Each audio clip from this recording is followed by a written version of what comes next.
Have you applied yet for one of the many scholarship opportunities available from NBAA? If not, why not? From the National Business Aviation Association, this is Flight Plan.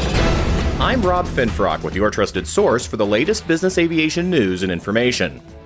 Now, it's no secret that aviation can be expensive, not just when it comes to the aircraft, of course, but also when speaking about getting started in the industry and the costs required to maintain our education and currency and gain new skills and experience. The NBAA Charity Scholarship Program offers close to $100,000 annually in tuition reimbursement for enrolled students, and nearly the same amount in monetary and training awards for working professionals in business aviation. NBAA is now seeking applicants for its 2023 round of scholarship opportunities. And as my guest today will tell you, a financial helping hand is always welcome. I applied with the express point of applying for money to redo my CAMS certification, which is due every 3 years. Susan Foyer is an Owner Services Coordinator at Tradewind Aviation and the 2022 recipient of NBAA's Schedulers and Dispatchers Scholarship. In the past, I'd asked my company to pay for it once, and then at a previous job, they paid for it. But being a post-COVID environment, I thought, let me try for a scholarship so I can kind of try it that way and not ask the company for money. So I applied, and I actually reached out to somebody on the scholarship committee to ask if they had a CAM-specific scholarship or if this would be okay. And they encouraged me to, so I felt pretty good that it would be well received, and it was. Many, like Susan, are surprised to discover that scholarships are available for anyone working in business aviation, in every role. And they aren't necessarily a one-time thing either. Applicants may be awarded multiple scholarships, as was the case for Kenny Mazingo, Business Development Manager at Four Corners Aviation. Kenny received an NBAA scholarship in 2017 to cover the costs of attending NBAA's leadership conference that year. And in 2022, Kenny was the recipient of NBAA's Sherry Rudd Memorial Scholarship that honors a longtime team member at NBAA who passed away in 2018. I came to the States about 10 years ago to go to college from Angola, Africa. And scholarships were never something that I was aware of. You know, it's not the norm for where I came from. Then coming to the U.S. and going to school and making friends that literally were attending university on a scholarship or on a full ride, it blew my mind. And then I got involved with NBAA and fell in love with aviation. And I didn't know that NBAA offered scholarships up to the point that one day I just browsing through the website. And then I saw a different list of scholarships that they had, which blew my mind. And once they are there, I mean, it would be crazy not to apply and go with it. So those scholarships really have advanced me tremendously from a relationship standpoint within the industry, developing more confidence in my abilities, and then just to always continue to learn and always continue to aspire to those opportunities that are available. Like the two previous panelists, I didn't know very much about the NBAA scholarships, or I never really pursued them. It was more of a concept where if I wanted to extend my own professional development or professional knowledge or experience, it was something I either had to do at my expense or at the company's expense. Christopher Rosum is a fixed-wing captain with the Northeast-based flight department.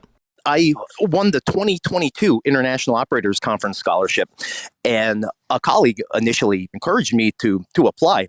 And I kind of gave him a crooked eye because we're a North American flight department, we're a small flight department. It seems somewhat out of place.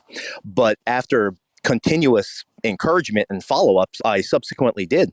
And once I found out that I was one of the 4 or 5 to be recognized at the IOC conference, I was thrilled. I was humbled. I was excited. I felt that all the previous educational endeavors that I did either on my own or with the support of the company or the flight department was being recognized for it. It's been valuable for me to put into place, or the funds that I've used for the Safety Manager Certificate Program and one other course are valuable for our flight department. Funds are always tight and they're always being scrutinized quite heavily, especially coming into 2023. So I'm very pleased that there is the ability for me to extend my education, extend my knowledge, and be able to take advantage of the scholarship that NBAA offers. Rounding out our group today is Ann Williams, who's an aircraft dispatcher and trip coordinator at Pentastar Aviation. She received the 2022 C&W Family Scholarship, which provides financial support for qualified certified aviation manager exam candidates. This was my second scholarship that I had applied for because I had won one back in 2019 to get my dispatcher's license. This one is focused on people who are going to go get their CAM. So it includes the test fee, if you need a retake, and materials, and up to $2,500 towards getting your CAM. And so, yeah, after I had gotten my dispatcher's scholarship and gone through that whole process, and that actually led me to where I am now. And now at my current position at Pentastar, they're really encouraging me to further my education. And I was incredibly honored and lucky enough to get this opportunity to pursue my CAM. So now I am diving deep into it and just learning so much stuff that I never even knew was out there. Coming up, how you can apply for an NBAA scholarship and why you really should. But first, another message from the association. NBAA Flight Plan listeners, your podcast is ready everywhere. You can download it from iTunes, ask your smart speaker to give you a listen, or hear it in any car with Apple's CarPlay. NBAA Flight Plan, available anytime, anywhere. We're back now with our group of 2022 NBAA scholarship recipients: Susan Foyer, Kenny Mazingo, Christopher Rosum, and Ann Williams, and our discussion about the many opportunities offered by the association. And a potential scholarship applicant might think their odds of winning an award might just be too low, or that they might not be worthy. Did you have such concerns? And if so, how did you overcome those feelings? I 100% had those concerns. I was thinking, what have I got to offer? These are going to be like amazing aviation professionals who know everything. And so I just said, hey, you know what? If you don't ask, you're the one saying no. And what do I got to lose? There wasn't really a budget for me to continue my education at my current job at the time. And I said, you know what? Let's do it. The best part is when you see those recommendation letters and you hear your bosses and everyone saying, yes, we think she'll be great. Go for it. What do you have to lose? And then suddenly you realize, hey, you know, I can do this and they do want me. And I would say just if you hesitate, you're the one saying no, go for it. Susan, what about you? Honestly, I thought, well, there's money there and they always encourage applicants. So I think I'll probably get it. And if I don't, I don't. My hesitation was this: well, do I really need the money? Can I do it on my own? I'm taking money from somebody else. Does it make the company look bad that I'm applying for a scholarship? But that's me being in my own head about it. There are two colleagues of mine who applied for and received scholarships in our dispatch department, and they both went and got their dispatcher certificates with it. So they both encouraged me to apply. I definitely can relate to Susan and Ann. My first scholarship for the leadership conference in 2017, I didn't feel worthy enough because I was a student to go to this leadership conference where, you know, I was the only student and I wasn't confident enough. And I felt like, why would they give it to me, right? Like, I'm just a student in college and I'm just getting started in aviation. There is no way I'll get it. But then I spoke with a good mentor of mine and he wrote a letter of recommendation, like Susan mentioned. And when I read that letter, I'm like, wow, people really believe in me.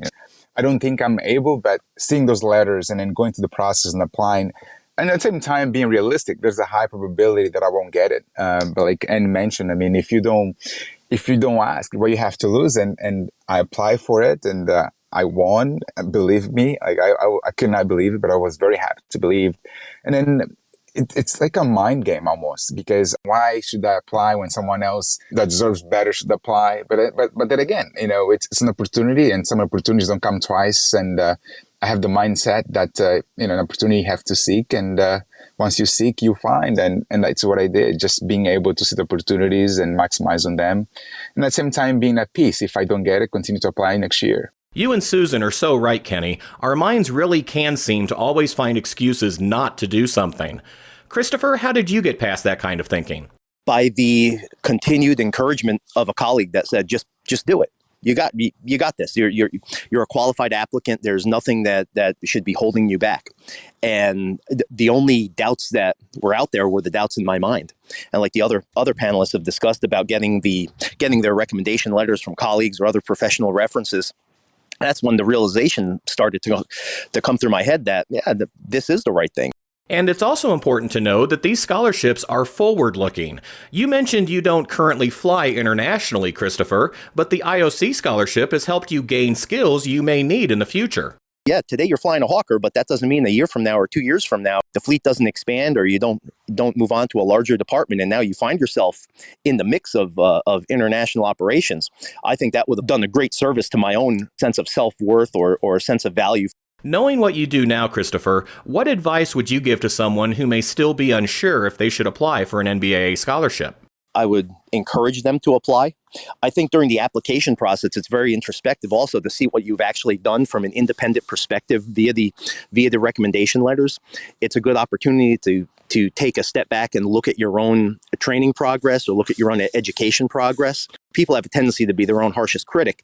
And when you take that self-subjectivity out of it, I think that you end up finding that you've done more than you realize you have, or that an independent person will actually see greater value in your experience than you do yourself.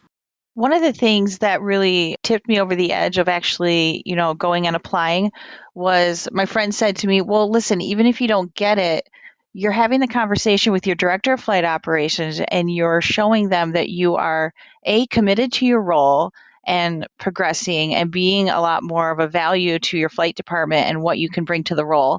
And then also it just shows that, you're taking it very seriously. So even if you don't get it, now you've just already set that precedent that you're committed to this and you want to grow. So now they might think of you for the next opportunity or the next thing they want to teach you. So that's always another thing to kind of get you going. Fantastic point, Anne. Susan, what encouragement would you like to share? It's worth the time to do it. And I think everybody else has said this too, but you really have nothing to lose. You're going to put some time into updating your resume and doing letters, but it's all good practice. So you really don't have anything to lose. And encourage your colleagues to apply. Let them know it's out there. Great advice. Kenny? I think all of us have the potential to fly high. And I think the scholarships really are the wins that helps us to continue to fly. So you have nothing to lose. When you apply for those scholarships, you're just allowing yourself to continue to fly and continue to learn, continue to grow. And yes, you might get rejected, but you never know. I was a little surprised how many people don't apply and the resources that NBAA has available for people in our industry. Sometimes I feel like the mind game again. I feel guilty because there's so many scholarships and I want to apply to all of them. And I have to control myself not to do that and instead let someone else know, say, there is a scholarship available. You should really consider to apply. But it's kind of sad how many resources and scholarships are available and we just don't know. Maybe this is something that we have to do a better job by really marketing scholarships available and to see the value that brings to someone's career. That is exactly why we're talking today, to get that word out. What Kenny said was very important in terms of how many scholarships that there are out there, not even just solely limited to NBAA, but with the younger crop of aviators and support staff and maintenance techs that are coming up through the industry. I think it behooves us as maybe not the senior people within the industry, but people with some time under their belt in the industry to direct some of the younger people down the scholarship path to supplement their education with those scholarships. However, you think that this scholarship is just going to teach you more, but it can actually really change the trajectory of your career. And it did for me multiple times. And it's just been nothing but a blessing.